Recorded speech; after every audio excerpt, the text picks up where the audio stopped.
The United States Congress is the bicameral legislature of the federal government of the United States, consisting of two houses, the Senate and the House of Representatives. The Congress meets in the Capitol in Washington, D.C. Both senators and representatives are chosen through direct election, though vacancies in the Senate may be filled by a gubernatorial appointment. Members are usually affiliated to the Republican Party or to the Democratic Party, and only rarely to a third party or as independents. Congress has 535 voting members, 435 representatives and 100 senators. The members of the House of Representatives serve two-year terms representing the people of a single constituency, known as a district. Congressional districts are apportioned to states by population using the United States Census results, provided that each state has at least one congressional representative. Each state, regardless of population or size, has 2 senators.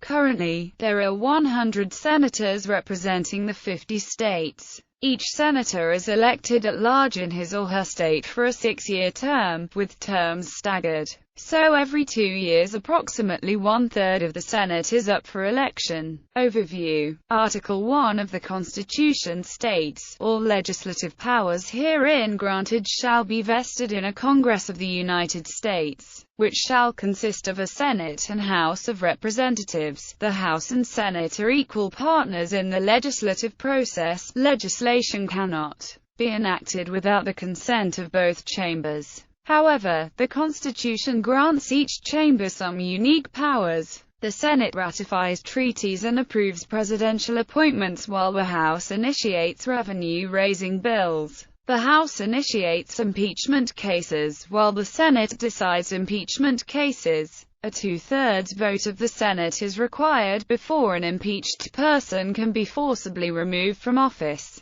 The term Congress can also refer to a particular meeting of the legislature. A Congress covers 2 years. The current one, the 114th Congress, began on January 3, 2015, and would end on January 3, 2017. The Congress starts and ends on the 3rd day of January of every odd-numbered year. Members of the Senate are referred to as senators. Members of the House of Representatives are referred to as representatives, congressmen, or congresswomen. Scholar and Representative Lee H. Hamilton asserted that the historic mission of Congress has been to maintain freedom, and insisted it was a driving force in American government, and a remarkably resilient institution. Congress is the heart and soul of our democracy. According to this view, even though legislators rarely achieve the prestige or name recognition of presidents or Supreme Court justices, one wrote that legislators remain ghosts in America's historical imagination. One analyst argues that it is not a solely reactive institution but has played an active role in shaping government policy and is extraordinarily sensitive to public pressure. Several academics described Congress. Congress reflects us in all our strengths and all our weaknesses. It reflects our regional idiosyncrasies, our ethnic, religious, and racial diversity, our multitude of professions, and our shadings of opinion on everything from the value of war to the war over values.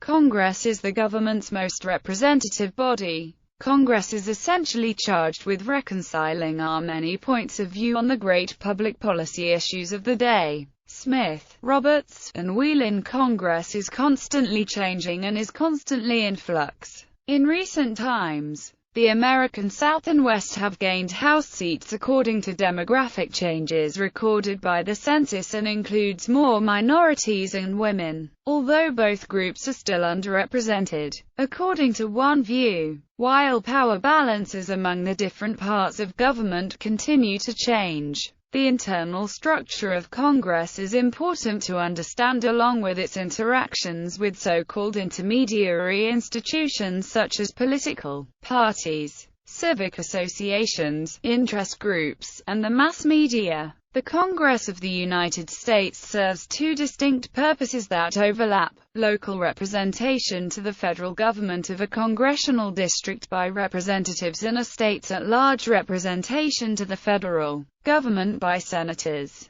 Most incumbents seek re-election, and their historical likelihood of winning subsequent elections exceeds 90%. The historical records of the House of Representatives and the Senate are maintained by the Center for Legislative Archives, which is a part of the National Archives and Records Administration. Congress is directly responsible for the governing of the District of Columbia, the current seat of the federal government. History. The first Continental Congress was a gathering of representatives from 12 of the 13 British colonies in North America. On July 4, 1776, the Second Continental Congress adopted the Declaration of Independence, referring to the new nation as the United States of America. The Articles of Confederation in 1781 created the Congress of the Confederation, a unicameral body with equal representation among the states, in which each state had a veto over most decisions, with no executive or judiciary, and minimal authority. This government was weak and lacked authority to collect taxes, regulate commerce, or enforce laws.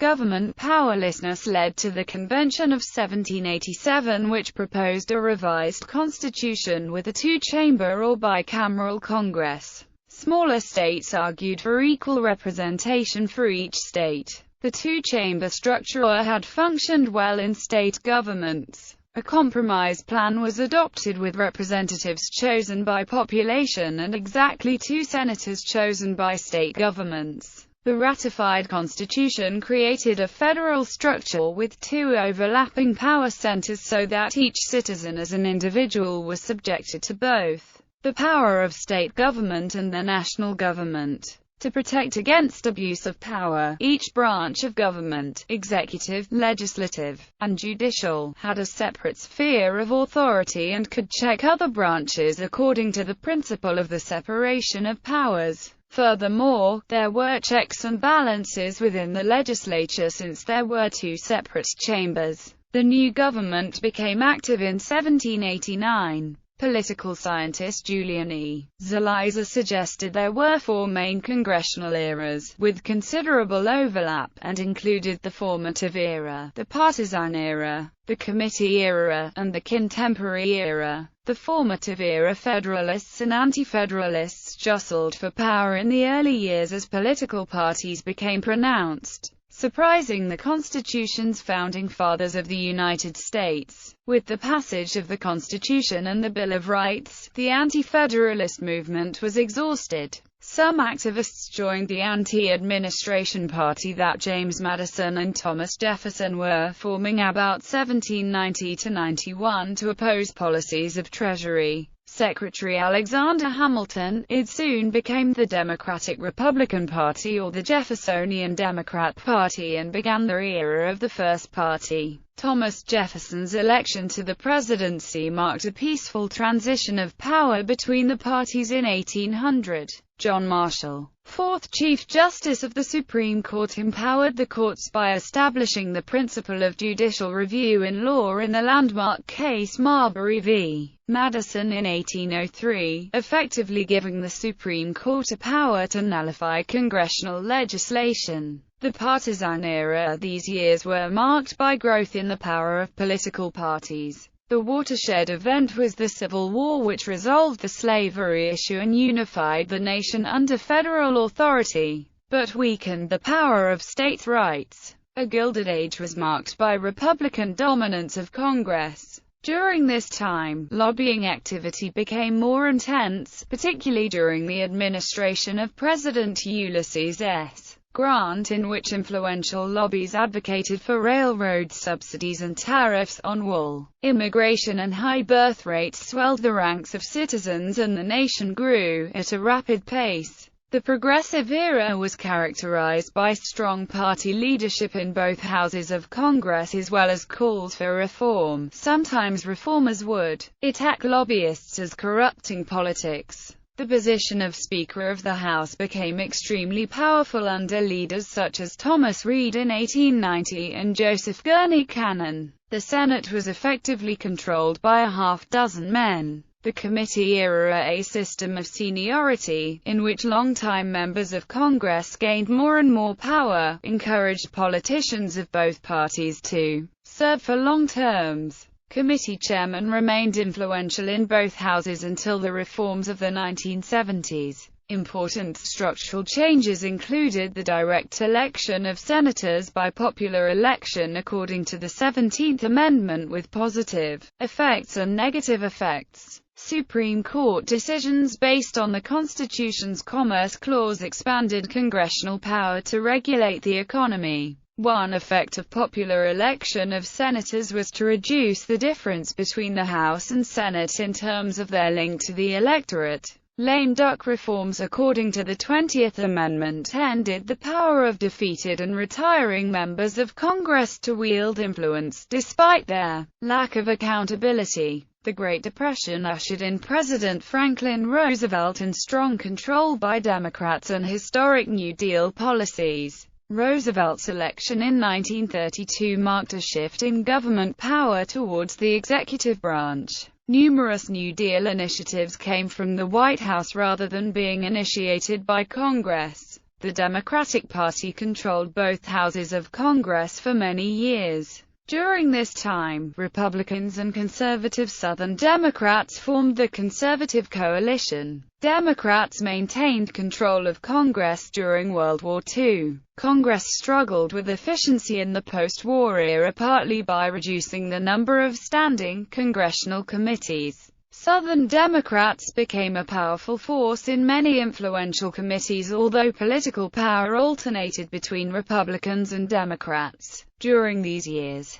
more complex issues required greater specialization and expertise, such as spaceflight and atomic energy policy. Senator Joseph McCarthy exploited the fear of communism and conducted televised hearings. In 1960, Democratic candidate John F. Kennedy narrowly won the presidency and power shifted again to the Democrats, who dominated both houses of Congress until 1994. The contemporary era Congress enacted Johnson's Great Society program to fight poverty and hunger. The Watergate scandal had a powerful effect of waking up a somewhat dormant Congress which investigated presidential wrongdoing and cover-ups. The scandal substantially reshaped relations between the branches of government, suggested political scientist Bruce J. Schulman. Partisanship returned, particularly after 1994. One analyst attributes partisan infighting to slim congressional majorities which discouraged friendly social gatherings in meeting rooms such as the Board of Education. Congress began reasserting its authority. Lobbying became a big factor despite the 1971 Federal Election Campaign Act. Political action committees or PACs could make substantive donations to congressional candidates via such means as soft money contributions.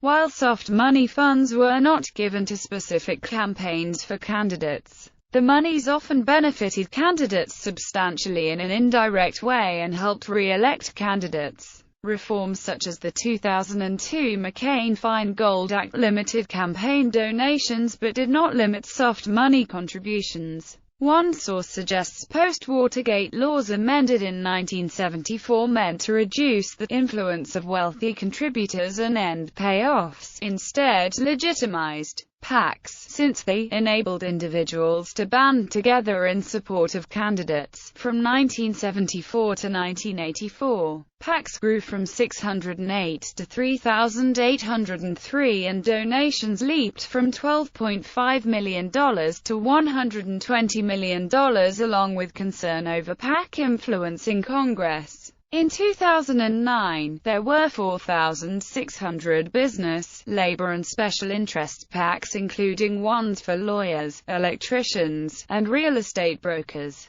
From 2007 to 2008, 175 members of Congress received half or more of their campaign cash from PACs. From 1970 to 2009, the House expanded delegates, along with their powers and privileges representing U.S. citizens in non-state areas, beginning with representation on committees for Puerto Rico's resident commissioner in 1970. In 1971, a delegate for the District of Columbia was authorized, and in 1972 new delegate positions were established for U.S. Virgin Islands and Guam. 1978 saw an additional delegate for American Samoa, and another for the Commonwealth of the Northern Mariana Islands began in 2009. These 6 members of Congress enjoy floor privileges to introduce bills and resolutions, and in recent Congresses they vote in permanent and select committees, in party caucuses and in joint conferences with the Senate. They have Capitol Hill offices, staff and 2 annual appointments to each of the 4 military academies. While their votes are constitutional when Congress authorizes their House Committee of the Whole votes, recent Congresses have not allowed for that, and they cannot vote when the House is meeting as the House of Representatives. In the late 20th century, the media became more important in Congress's work. Analyst Michael Schudson suggested that greater publicity undermined the power of political parties and caused more roads to open up in Congress for individual representatives to influence decisions. Norman Ornstein suggested that media prominence led to a greater emphasis on the negative and sensational side of Congress, and referred to this as the tabloidization of media coverage. Others saw pressure to squeeze a political position into a 30-second soundbite. A report characterized Congress in 2013 as being unproductive, gridlocked, and setting records for futility. In October 2013, with Congress unable to compromise, the government was shut down for several weeks and risked a serious default on debt payments, causing 60% of the public to say they would fire every member of Congress, including their own representative. One report suggested Congress posed the biggest risk to the U.S. economy, because of its brinksmanship, down-to-the-wire budget and debt crises, and indiscriminate spending cuts, resulting in slowed economic activity and keeping up to 2 million people unemployed. There has been increasing public dissatisfaction with Congress, with extremely low approval ratings which dropped to 5% in October 2013.